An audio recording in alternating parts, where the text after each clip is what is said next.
നമ്മുടെ പോലീസ് അനുഭവിക്കുന്ന സ്ട്രെസ്, അവർ ഈ അമിത ജോലിഭാരം, അതുപോലെ തന്നെ അവരനുഭവിക്കുന്ന മാനസികമായ സംഘർഷങ്ങളൊക്കെ കാരണം ഒരുപാട് പേര് സ്വയം വിരമിക്കൽ, അതല്ലെന്നുണ്ടെങ്കിൽ ആത്മഹത്യ, ഇതൊക്കെ അവരിലും വർദ്ധിച്ചു വരുന്ന ഒരവസ്ഥയുണ്ട്. അതിനെക്കുറിച്ചൊരു വലിയ പരമ്പര തന്നെ പത്രത്തിൽ അച്ചടിച്ചു വരുന്നുണ്ട്. അതാ ഞാൻ നേരത്തെ പറഞ്ഞില്ലേ, ഈ സ്ട്രെസ് എന്ന് പറയുന്നൊരു വലിയ പോയിസണാണ്.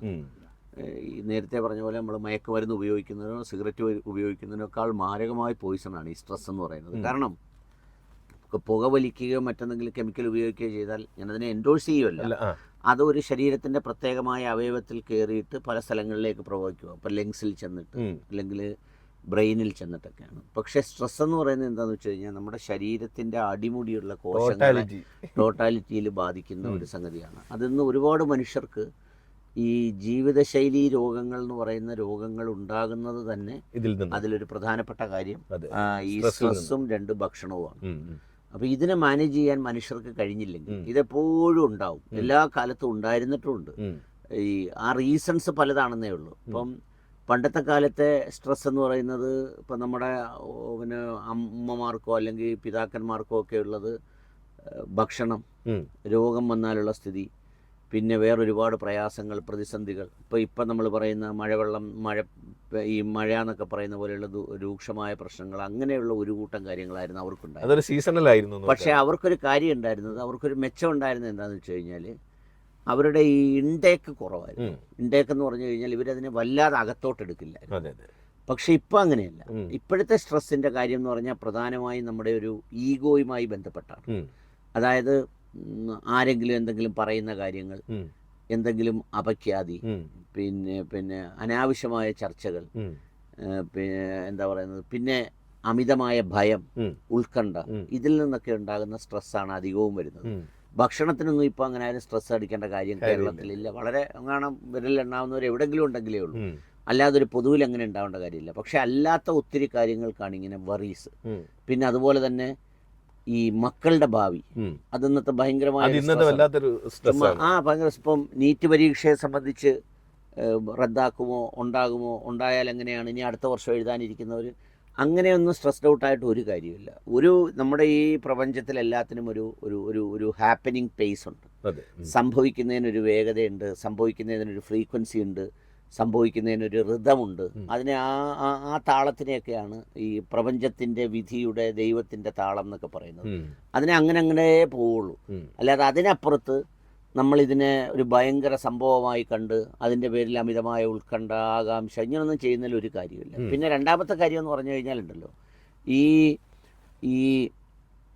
ഒരു 10, 35, 40 വയസ്സാകുമ്പോഴത്തേക്കാണ് ഇതിൻ്റെ ഒരു ആക്രമണം അങ്ങ് കൂടുന്നത്, ഈ സ്ട്രെസ്സിൻ്റെ ഒരു പീക്ക് അവസ്ഥയിലേക്ക്. ആ സമയത്തേക്കാണ് ഇപ്പോൾ ഈ പറയുന്ന പോലെ പിന്നെ മക്കള്, ആരോഗ്യ പ്രശ്നങ്ങൾ, മറ്റു പല വിഷയങ്ങളൊക്കെ നമ്മളെ വല്ലാതെ ബാധിക്കുന്ന ഒരു സംഗതിയാകുന്ന ഒരു കാലത്താണ്.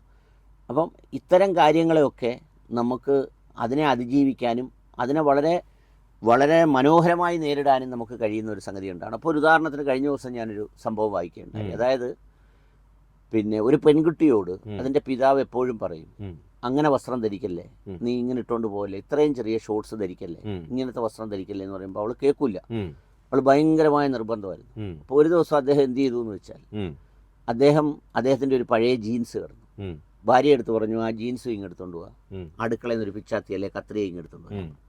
എന്നിട്ട് അദ്ദേഹം എന്ത് ചെയ്തു, ഈ ജീൻസ്, വലിയ ജെന്റിൽമാനായ ഒരാളാണ്, അദ്ദേഹം എന്ത് ചെയ്തു, ഈ ജീൻസ് ഇങ്ങെടുത്തിട്ട് ആ ജീൻസ്, ഈ ഷോർട്സ് എന്ന് പറഞ്ഞാൽ വെറുതെ നമ്മൾ 4 വരക്കടയെന്നൊക്കെ പറയുന്നത്, ഇത്രയും ഹൈറ്റിൽ കട്ട് ചെയ്തിട്ട് അതിൽ കീറലുണ്ടാക്കിയിട്ട് ഇതിട്ടുകൊണ്ട് നേരെ മോളുടെ കോളേജ് വാർഷികമായിരുന്നു, നേരെ അങ്ങോട്ടങ്ങ് ചെന്നു. അവിടെ ചെന്നപ്പോഴത്തേക്ക് ഇവൾക്ക് വല്ലാത്ത നാണക്കേടായി. ഇവളുടെ പപ്പ ഇങ്ങനെ വരുന്നത്, ഇവള് ബഹളം വെച്ച് ഓടി വന്ന് കാറിനകത്ത് കയറി അങ്ങിരുന്നു.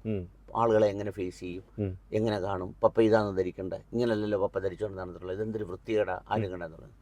അപ്പോൾ അവസാനം ഇയാളും ഭാര്യയും കൂടെ ഇവിടെ എടുത്ത് പറഞ്ഞത്രേ, നീ ഇപ്പോൾ ഒരു ദിവസം കൊണ്ട് അനുഭവിച്ച ഈ സമ്മർദ്ദവും അപമാനവും നാണക്കേടും എന്നൊക്കെ നീ പറയുന്നില്ലേ, ഇതാണ് ഞങ്ങൾ രക്ഷകർത്താക്കൾ ദിവസവും അനുഭവിച്ചുകൊണ്ടിരുന്നത്.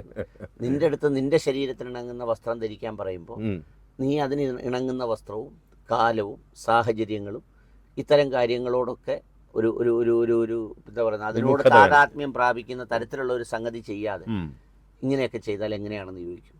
അപ്പോൾ ഇങ്ങനെയുള്ള ഒരുപാട് സംഗതികൾ ഇതിനകത്തുണ്ട്. അപ്പോൾ ഇതിനെ ബോധപൂർവം നമുക്ക് മറികടക്കാനായില്ലെങ്കിൽ അൾട്ടിമേറ്റ്ലി ഇത് നമ്മളെയും കൊണ്ടേ പോകും. അത്രേ ഉള്ളൂ.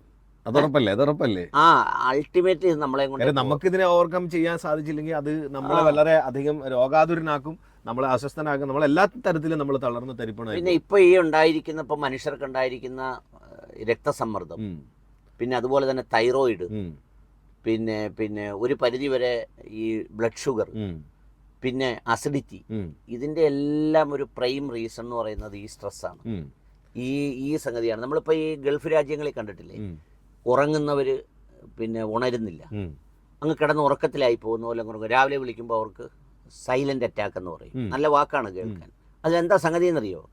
നമ്മളിപ്പോൾ വീടുകളിൽ നിന്ന് ഇപ്പോൾ ഹസ്ബൻഡിനോട് അല്ലെങ്കിൽ വേറൊരാളിനോട് അല്ലെങ്കിൽ ഭാര്യയോട് ഒരു സാധനം കമ്മ്യൂണിക്കേറ്റ് ചെയ്യുമ്പോൾ അവരുടെ സാഹചര്യങ്ങളും അവരുടെ സ്ഥിതിയും കൂടെ അറിഞ്ഞു വേണം കമ്മ്യൂണിക്കേറ്റ് ചെയ്യാൻ.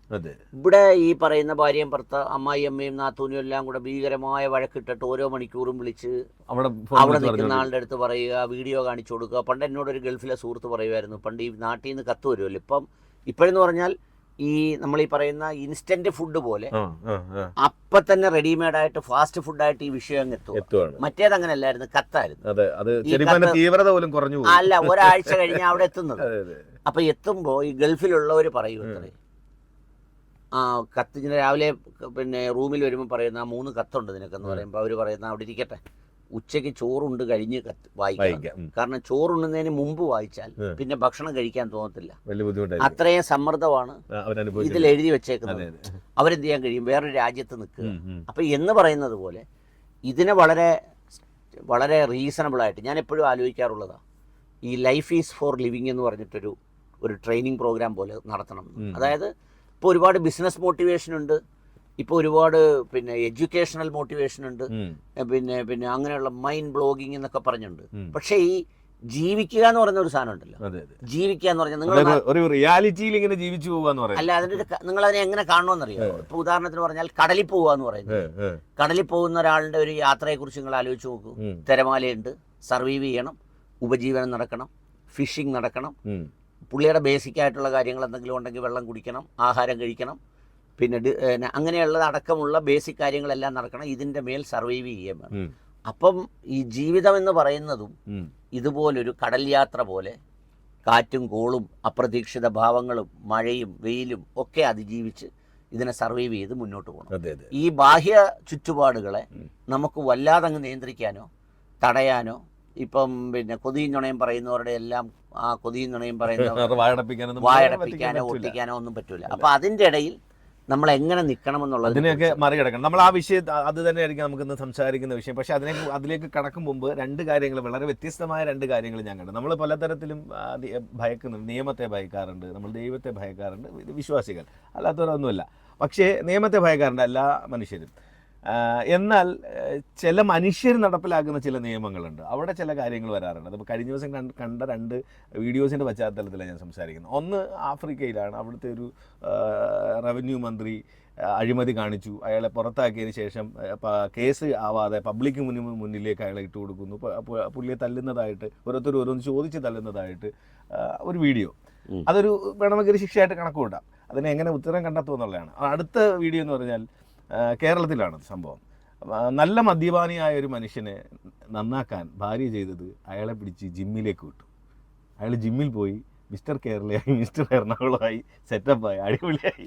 ഇതിനെ എങ്ങനെ നോക്കി കാണുന്നു? 2 കാര്യങ്ങളാണുള്ളത്. ഒന്നാമത്തെ കാര്യം എന്ന് പറയുന്നത്, ഈ ആദ്യം പറഞ്ഞൊരു സംഗതി ആവേശകരവും അത്തരം കാര്യങ്ങളും ഒക്കെ ആണെങ്കിലും അതൊരു ജംഗിൾ രാജ് എന്ന് പറയും, കാട്ടുനീതി എന്നൊക്കെ പറയുന്ന പോലെ അങ്ങനെ ചെയ്യാൻ പാടില്ല. വ്യവസ്ഥാപിതമായിട്ട് ഇപ്പോൾ ഒരാൾ മോഷ്ടിച്ചോ അഴിമതി കാണിച്ചോ അല്ലെങ്കിൽ എന്ത് കാണിച്ചാലും പബ്ലിക്കിന് മുമ്പിലേക്ക് ഇട്ട് കൊടുത്തിട്ട് അവരെ ആക്രമിച്ചോ എന്ന് പറയുന്ന ഒരു നീതി നടപ്പിലാക്കലല്ല. ശക്തമായ അതിനാവശ്യമായ നിയമനിർമ്മാണം നടത്തി കൃത്യമായി ശിക്ഷിക്കുക എന്നുള്ളത്. രണ്ടാമത്തെ കാര്യം, അതിലിപ്പോൾ നിങ്ങൾ ഈ ചിരിച്ചുകൊണ്ട് പറഞ്ഞെങ്കിലും അതിലൊരു പുതുമയില്ല. എന്താന്ന് വെച്ചാൽ, ഈ എപ്പോഴും പറയാറുണ്ട്, ടീനേജേഴ്സിലായാലും മിഡിൽ ഏജിലായാലും ഒക്കെ നമുക്ക് എന്തെങ്കിലും വളരെ കൃത്യമായ ഒരു ലക്ഷ്യത്തെ പിന്തുടരാനുള്ള ഒരു വ്യഗ്രത, ഒരു സംഗതി നമ്മളിലുണ്ടെങ്കിൽ നമ്മൾ ഈ അനാവശ്യമായ കാര്യങ്ങളിൽ നിന്നൊക്കെ ഒരു പരിധി വരെ വിട്ടു നിൽക്കും. അതെ, ഉറപ്പായിട്ടും. ഇപ്പോൾ ഉദാഹരണത്തിന് ഇപ്പം നിങ്ങളൊരു നല്ല ഫിറ്റ് സ്പോർട്സ്മാൻ ആയിരിക്കും, സ്പോർട്സ് നിങ്ങൾക്കൊരു ഹരമാണെങ്കിൽ അതിലായിരിക്കും നമ്മുടെ പിന്നെ നിങ്ങൾ എന്ത് ചെയ്യത്തില്ല, നിങ്ങൾ ആവശ്യമില്ലാതെ പിന്നെ ഈ പറഞ്ഞതുപോലെ മദ്യപിക്കത്തില്ല, പുകവലിക്കത്തില്ല. കാരണം നിങ്ങൾ എപ്പോഴും നിങ്ങളുടെ ഫിറ്റ്നസ്സിൽ ശ്രദ്ധ കേന്ദ്രീകരിക്കും. അതുപോലെ തന്നെ വേറൊരു ലക്ഷ്യത്തിന് വേണ്ടി യാത്ര ചെയ്യുന്നവരാണെങ്കിൽ അപ്പം ഇതൊരു നല്ല മാർഗ്ഗമാണ്. ഇത് ഈ ശ്രദ്ധ തിരിഞ്ഞു പോകാതിരിക്കാൻ. ഇപ്പം അതിന് നല്ലൊരു പ്രാക്ടിക്കൽ ഉദാഹരണം നമ്മൾ ചുറ്റുപാടുകളിൽ കാണുന്നത് എന്താണെന്ന് വെച്ചാൽ, നമ്മളിപ്പോൾ രാവിലെ വണ്ടിയിൽ പോകുന്നു. ഇപ്പം ഞാൻ കമ്പനിയിൽ അല്ലെങ്കിൽ ജോലി സ്ഥലത്ത് കയറാൻ പോകുന്നു, എനിക്ക് 9 മണിക്ക് കയറണം അല്ലെങ്കിൽ 9:30 കയറണം എന്നുണ്ടെങ്കിൽ, ഇപ്പോൾ റോഡ് സൈഡിൽ ഏതെങ്കിലും ഒരു ലോറിയുടെ ടയർ ഈ ഹൈവേയുടെ പണിയുടെ ആ സൈഡിലോട്ട് ചരിഞ്ഞ്, ആ ചരിഞ്ഞ് നിൽക്കുന്ന ടയറിനെ നോക്കിക്കൊണ്ട് 12:30 വരെ ചരിഞ്ഞങ്ങ് നിൽക്കുന്നവരുണ്ട്. അതെ അതെ. ഒന്നും സംഭവിക്കാനില്ല. കുറച്ച് കഴിയുമ്പോൾ ആരെങ്കിലും വന്ന് ഈ വണ്ടി എടുത്തോണ്ട് പോകും, അത്രയേ ഉള്ളൂ. പക്ഷെ അതുവരെ അതിന്റെ ആ ചരിവിന്റെ ഒരു പ്രത്യേകതയും, ഹൈവേക്കാരെ കുറെ തെറിയും, പിന്നെ കുഴിയുടെ ഒരു പ്രത്യേകതയും, വണ്ടിയുടെ ഒരു പ്രത്യേകതയും, ഇങ്ങനെയായിട്ട് പോകുന്ന ഒരു സ്ഥലമുണ്ട്. ഹ്യൂമൻ സൈക്കോളജി എന്ന് പറഞ്ഞാൽ ഭയങ്കര രസമാണ് ഈ നമ്മൾ കേട്ടോണ്ട് നിൽക്കാൻ. അങ്ങനെയുള്ള സ്ഥലത്ത് നിന്ന് കേട്ടോണ്ട് നിന്നാൽ 7 പേർക്കും 7 അഭിപ്രായമാണ്. പിന്നെ അപ്പം അതേസമയം എവിടെയെങ്കിലും പോകുന്ന ഒരാൾക്കോ ഇതൊന്നും നോക്കാനൊക്കില്ല. അവന്റെ ട്രെയിൻ പോവും അല്ലെങ്കിൽ അവന്റെ ബസ് പോവും, കയറിയേ പറ്റുള്ളൂ. അപ്പൊ അങ്ങനെ പറയുന്ന ഒരു സ്ഥിതിവിശേഷം മനുഷ്യർക്കിടയിൽ ഉണ്ട്. അതുകൊണ്ട് ഭാര്യ ഈ ഭർത്താവിനെ ജിമ്മിൽ വിട്ടത് നന്നായി. പുള്ളി മിസ്റ്റർ കേരളയായി. ഞാൻ കണ്ട അതിന്റെ അഭിമുഖം മൊത്തം വായിക്കാൻ കഴിഞ്ഞില്ല. എനിക്കത് ഭയങ്കര കൗതുകം തോന്നി. കാരണം പക്ഷെ ഇതിനകത്തൊരു കാര്യമുണ്ട്, അയാളുടെ ഇച്ഛാശക്തിയും കൂടെ ഉണ്ട്. എല്ലാം നടക്കില്ല. രക്ഷപ്പെടാനുള്ള ആഗ്രഹം ഒരു അവിടെയാണ് നമ്മൾ പറഞ്ഞ ആവശ്യമില്ലാത്ത സ്ട്രെസ് നമ്മളെ ബുദ്ധിമുട്ടിക്കുന്ന സന്ദർഭങ്ങളിൽ നമുക്കതിനെ സർവൈവ് ചെയ്യാൻ കഴിയുന്ന ഒരു സാഹചര്യം. നമുക്കതിൽ നിന്ന് രക്ഷപ്പെടണമെന്ന് നമുക്കൊരു ചിന്തയുണ്ടാവും. അങ്ങനെ ഉണ്ടെങ്കിലേ ഒക്കുള്ളൂ. ഇപ്പൊ ഈ മാർഗം പിന്നെ നമ്മുടെ കരുനാപ്പിളൊക്കെ നടപ്പിലാക്കിയാൽ എത്രായിരം മിസ്റ്റർ കേരളമാരുണ്ടാവും എന്നറിയാം. അത് എല്ലായിടത്തും ഉണ്ടാവും. സത്യത്തിൽ അത് നമ്മൾ ഈ പറഞ്ഞതുപോലെ എല്ലാ തരത്തിലുള്ള പ്രഷറുകളെയും ബുദ്ധിമുട്ടുകളെയും പ്രതിസന്ധികളെയും അതിജീവിക്കേണ്ടവരാണ് നമ്മൾ മനുഷ്യരെല്ലാവരും. നമുക്ക് ഒരാൾക്കും പ്രതിസന്ധികളില്ലാതെ ഈ ഭൂമിയിൽ ജീവിച്ചു പോകാൻ അസാധ്യമാണ്. പക്ഷെ എന്നിട്ട് നമ്മൾ വെറുതെ ആവശ്യമില്ലാത്ത പ്രഷർ അനുഭവിക്കുന്നവരുണ്ട്. പണ്ട് ആളുകൾ ചോദിക്കൂലേ, തീർന്നു എന്ന് ചോദിച്ചില്ലേ, മരിക്കുമ്പോഴേ കഴിഞ്ഞോ മരിച്ചോ എന്ന് ചോദിച്ചാൽ അതിന്റെ അർത്ഥം എന്താണെന്നറിയോ? എല്ലാം അങ്ങനെ അവസാനിച്ച ഒരു സ്റ്റേജ് ആയി എന്നുള്ളതാണ്. അതുകൊണ്ടാണ് ഞാനൊരിക്കൽ നമ്മുടെ ONV കുറുപ്പ് സാറിനോട് എന്തോ കാര്യം പറഞ്ഞ് സംഭാഷണ മധ്യേ പുള്ളി പറഞ്ഞതാണ്.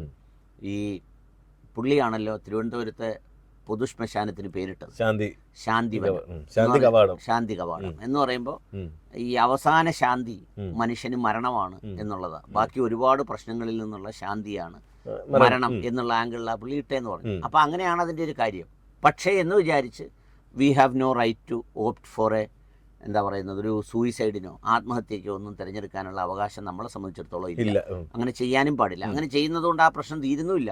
അങ്ങനെ ചെയ്യുന്നതുകൊണ്ട് സംഭവിക്കുന്നത് എന്താണെന്ന് ചോദിച്ചാൽ, നമ്മളെ ആശ്രയിച്ച് ജീവിക്കുന്ന കുറെ ആളുകൾക്ക് കുറെ കൂടി പ്രശ്നം ഉണ്ടാക്കുകയാണ് അതിലൂടെ സംഭവിക്കുന്നത്. അത്തരം നമ്മൾ ചിലപ്പോ ഈ പ്രശ്നങ്ങളിൽ നിന്ന് റിക്കവർ ആയിരിക്കും. അതായത് മരണത്തിലൂടെ നമ്മൾ ഒഴിഞ്ഞു പോയി അല്ല, ഒഴിഞ്ഞു പോയോ ഇല്ലയോ എന്ന് നമുക്ക് ഈ മരിച്ചവര് പോയവരുടെ അനുഭവങ്ങൾ പറഞ്ഞിട്ടില്ല.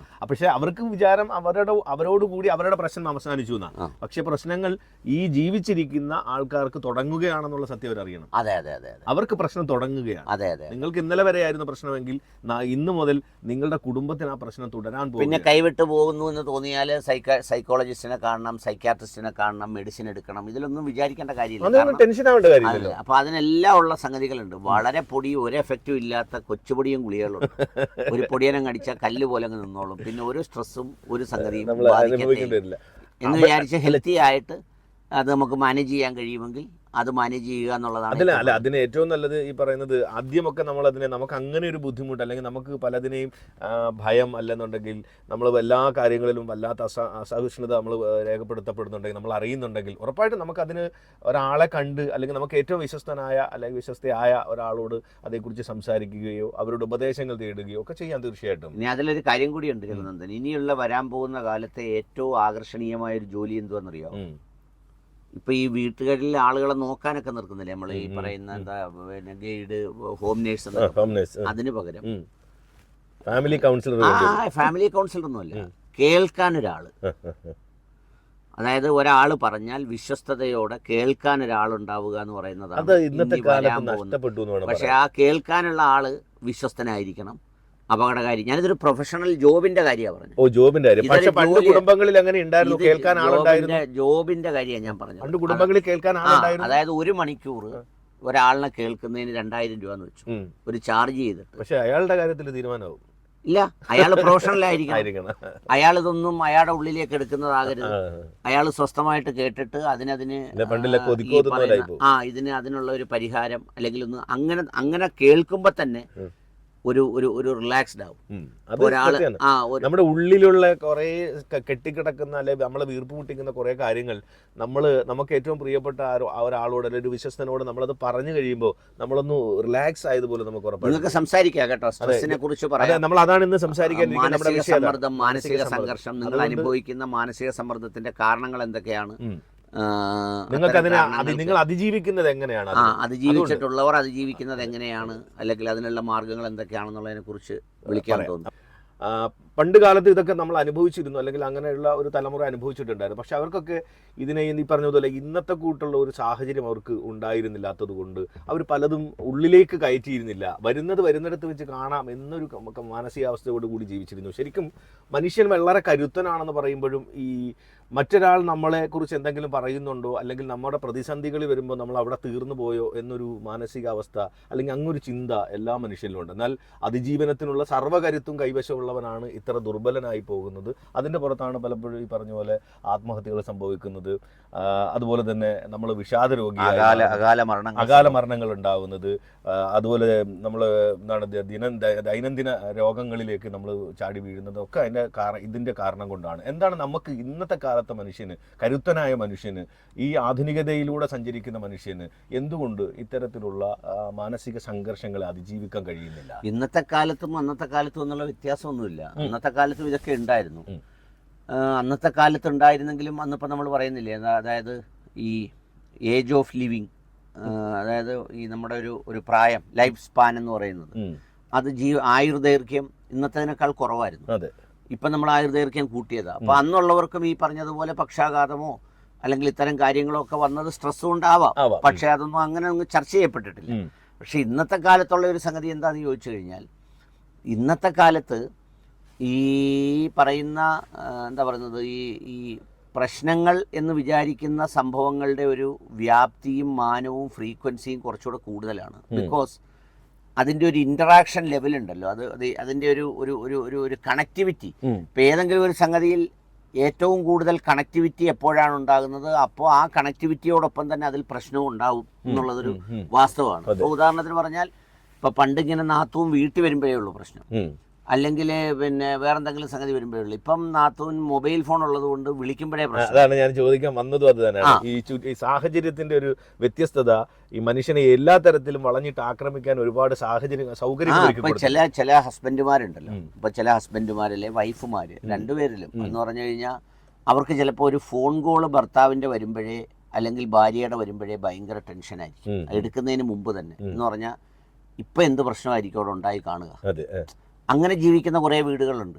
എന്ന് പറഞ്ഞു കഴിഞ്ഞാൽ ഇപ്പം എന്തായിരിക്കും സംഭവിച്ചത്, ഇപ്പം എന്തെങ്കിലും ഉണ്ടായി കാണുമോ, അല്ലെങ്കിൽ എന്തായിരിക്കും അവിടെ ഉണ്ടാവുക എന്ന് പറയുന്ന സംഗതികളുടെ പോലെ ഇതിനെ അത്തരം ചില സാഹചര്യങ്ങളിൽ ജീവിക്കുന്നു എന്ന് വിശ്വസിക്കുന്നവരുണ്ട്. പക്ഷെ ഈ കാര്യങ്ങളൊന്നും നമ്മൾ പിന്നെ എന്താ പറയുന്നത്, കുറേ കൂടെ അങ്ങ് മാനസിക വികാരം കൊണ്ട് വല്ലാതെ സ്ട്രെസ്ഡ് ഔട്ടായിട്ടോ ഒന്നും ഇത് പരിഹരിക്കപ്പെടുന്നതേ ഇല്ല. ഈ പ്രശ്നം അവിടെ തന്നെ ഉണ്ടല്ലോ. അപ്പോൾ അതിനെ ഒരു കൂളിംഗ് പീരീഡ് കൊണ്ടേ തീരുള്ളൂ, അല്ലെങ്കിൽ കാലം കൊണ്ടേ അത് മായ്ക്കാനൊക്കെ ഉള്ളൂ, അല്ലെങ്കിൽ ചില സംഗതികൾ കൊണ്ടേ അതിന് സർവൈവ് ചെയ്യാനൊക്കെ ഉള്ളൂ. അപ്പോൾ അതിന് സാധാരണ സൈക്കോളജിയിൽ അതിന് ചെയ്യുന്നതാണ് ഈ കോമ്പൻസേഷൻ ഫീലിങ്സ് എന്നൊക്കെ പറയുന്ന പോലെ അതിനുള്ള മാർഗം കണ്ടെത്തി അതിലേക്ക് നമ്മളെ വഴിതിരിച്ചു വിടുക. ഇത്തരം വിഷയങ്ങളിൽ നമ്മൾ കുറച്ചുകൂടെ അകന്നു പോവുക. ആത്മീയതയാണ് നമുക്ക് ആശ്വാസമെങ്കിൽ ആ മേഖലയിലേക്ക് കുറച്ചുകൂടെ കൂടുതൽ തിരിയുക. അതല്ല വായനയാണെങ്കിൽ അങ്ങനെ, അല്ലെങ്കിൽ കുറച്ച് റിലാക്സ്ഡ് ആയിട്ടൊരു നോർമൽ ലിവിങ്. ഈ ഒരുപാട് മനുഷ്യർ എന്തെന്നറിയോ, ഒരുപാട് മനുഷ്യരിങ്ങനെ ഉത്തരവാദിത്തങ്ങളെന്ന് പറയുന്ന ഒരു സാധനത്തെ ഇങ്ങനെ കെട്ടിപ്പിടിച്ച് കാലയിലും കയ്യിലും ഒക്കെ ഇട്ട് ചുറ്റി വലിഞ്ഞ് പഴയ പൂമ്പാറ്റയിലെ കബീഷിൻ്റെ കഥ പോലെ നടക്കുകയാണ്. ഇന്നിപ്പോൾ സ്ത്രീകളെ സംബന്ധിച്ചിടത്തോളം ആലോചിച്ച് നോക്കൂ. ഇപ്പോൾ ഹസ്ബൻഡ് എൻഗേജ്ഡ് ആണെന്ന് ആയിക്കോട്ടെ, ഒരു വൈഫും മെച്ചുറായിട്ടുള്ള ഒരു മോളും ഉണ്ടെന്നിരിക്കും. ഇതേ കായംകുളത്തോട്ട് ചെന്ന് നിന്ന വന്ദേ ഭാരത് ട്രെയിൻ കിട്ടും, നേരെ എറണാകുളത്ത് പോവുക. എറണാകുളത്ത് പോയി അവിടെ പറഞ്ഞ പോലെ ലുലുവിലോ ടൗണിലോ ബീച്ചിലോ ഒക്കെ ഒന്ന് സഞ്ചരിച്ചിട്ട് വൈകുന്നേരം ആകുമ്പോൾ ഇതേ ട്രെയിനിൻ്റെ സമയത്തിന് തിരിച്ചു വന്ന് ആ ഒരു ടിക്കറ്റ് എടുത്ത് കയറി അതിലേക്ക് പോരുക, അല്ലെങ്കിൽ ട്രിവാൻഡ്രത്ത് പോവുക, അല്ലെങ്കിൽ യാത്ര ചെയ്യുക, അല്ലെങ്കിൽ ഓരോ സ്ഥലത്ത് പോവുക. എന്തെല്ലാം മാർഗങ്ങളുള്ളത്. പിന്നെ അതുപോലെ തന്നെ വിദേശ രാജ്യങ്ങളിലേക്ക് പോകാൻ എക്സ്ക്ലൂസീവായിട്ട് വിമൺ പാക്കേജുകളുണ്ട്, സ്ത്രീകൾ മാത്രം പോകുന്ന ടൂർ പ്രോഗ്രാമുകളുണ്ട്. Sri Lanka, Malaysia, Singapore. ഇതൊക്കെ സമ്പന്നർക്ക് മാത്രമല്ല, ഒരു ആവറേജ് ആളുകൾക്കൊക്കെയും പോകാം. ആവറേജ് എന്നല്ല, സാധാരണ മനുഷ്യനും പോവാം. വിചാരിച്ചു കഴിഞ്ഞാൽ സാധിക്കണമെന്ന് ആഗ്രഹിച്ച നടപ്പിലാക്കാം. അപ്പൊ അങ്ങനെയൊക്കെയുള്ള സാഹചര്യങ്ങൾ, നമ്മുടെ സാഹചര്യങ്ങൾ അറിഞ്ഞ് നമ്മുടെ ഒരു മാനസികാവസ്ഥ മനസ്സിലാക്കി നമ്മൾ തന്നെ നമ്മളെ വെന്റിലേറ്റ് ചെയ്യാനുള്ള ഈ ഭൂമിയിൽ നമ്മൾ സന്തോഷമായിരിക്കുക എന്ന് പറയുന്ന ആവശ്യം നമുക്ക് മാത്രമേ ഉള്ളൂ.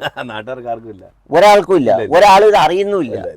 അവരെല്ലാം ചെയ്യുന്ന എന്തോ ഉണ്ട് രഘുനന്ദ, മുഖം അങ്ങ് വാടിയിരിക്കുന്നല്ലോ, കറുത്തോ, ഒരു വല്ലാത്ത ഇതല്ല. ഷുഗർ ഒന്ന് ടെസ്റ്റ് ചെയ്യണം, ഇതൊന്ന് നോക്കണം. സ്നേഹം കൊണ്ട് പറയുന്നതാ.